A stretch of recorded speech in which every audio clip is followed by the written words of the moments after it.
Hello बच्चों, let's see this question. This question says a certain radioactive nuclide of mass number mx disintegrates with the emission of an electron and gamma radiation only. To give second nuclei of mass number my, which one of the following equation correctly relates mx and my? तो यहाँ पर देखिए आपके पास एक nuclear reaction दे रखी है, उसमें जो न्यूक्लियस है आपका वो क्या डिसइंटीग्रेट हो रहा है और नया न्यूक्लियस बना रहा है। तो यहाँ पर की कॉन्सेप्ट की बात करें तो आपका बेसिकली की कॉन्सेप्ट क्या है कि disintegration of unstable nuclei, disintegration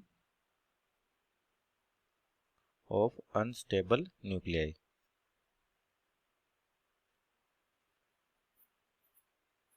unstable nuclei, तो यहाँ पर आपके पास क्या होगा कि जो न्यूक्लियस होते हैं जनरली जो अनस्टेबल है तो क्या करते हैं, स्टेबिलिटी को अचीव करने के लिए डिसइंटीग्रेट होते हैं। डिसइंटीग्रेट का मतलब वो अपने में से एनर्जी पार्टिकल्स बाहर एमिट करते हैं। तो जैसे एक अपन इक्वेशन है ZXA, एक न्यूक्लियर रिएक्शन, यहाँ पर मान लीजिए आपका इलेक्ट्रॉन बाहर आ रहा है तो इलेक्ट्रॉन क्या होता है आपके पास -1e0 इस तरीके से लिखा जाता है इसको, यानी कि नेगेटिव बीटा पार्टिकल। और तो यहाँ पर एटॉमिक नंबर आपका एक बढ़ जाएगा तो Z+1, और नया न्यूक्लियस मिला मान लीजिए वाई एलिमेंट का नया न्यूक्लियस मिला और मास नंबर में कोई फर्क नहीं पड़ेगा आपके पास। तो और प्लस में साथ में कुछ ना कुछ एनर्जी आएगी जिसको क्यू वैल्यू कहते हैं अपन। तो अपने को बताना कौन सी इक्वेशन इनमें से सही है जो किसको रिलेट करी mx और my, यानी कि इसका जो मास है न्यूक्लियस का एक्स एलिमेंट का वो mx है और इसका कितना my।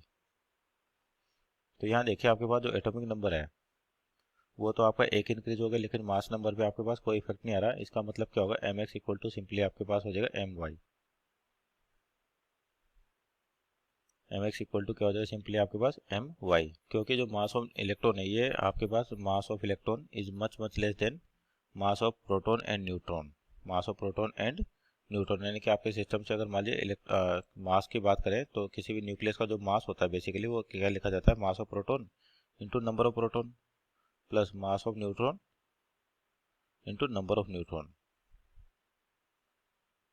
और ये क्योंकि आपके पास पूरे एटम की बात करें तो पूरे एटम के अंदर क्या होता है आपके पास इलेक्ट्रॉन भी होते हैं, प्रोटॉन भी होते हैं, न्यूट्रॉन भी होते हैं, लेकिन जो प्रोटॉन और न्यूट्रॉन है इनका मास काफ़ी ज़्यादा होता है एज कम्पेयर टू इलेक्ट्रॉन। तो यानी कि जो मास ऑफ न्यूक्लियस है आपके पास सिंपली इस तरीके से मास ऑफ एटम बात करते हैं एटम की, तो जो मास ऑफ एटम है जनरली इस तरीके से लिखा जाता है आपके पास। और यही आपके पास किसके बराबर होता है, मास ऑफ न्यूक्लियस के, क्योंकि इलेक्ट्रॉन के मास को क्या बोलते हैं अपन, नेग्लेजिबल मानते हैं, तो मास ऑफ न्यूक्लियस। तो यहाँ पर देखा जाए तो आपके पास option number D is our right answer. Hope you understood well, best of luck. और आपको साथ में यहाँ पर एक और चीज़ दे रखी है, गामा रेडिएशन। तो जनरली आपके पास गामा रेडिएशन होती हैं, गामा पार्टिकल मतलब गामा रेडिएशन जो इलेक्ट्रोमैग्नेटिक वेव्स होती है, तो इसका मास नंबर पे और एटॉमिक नंबर पे कोई फर्क नहीं पड़ता, केवल ये क्या है एनर्जी पार्टिकल होते हैं आपके पास, एनर्जी पार्टिकल्स।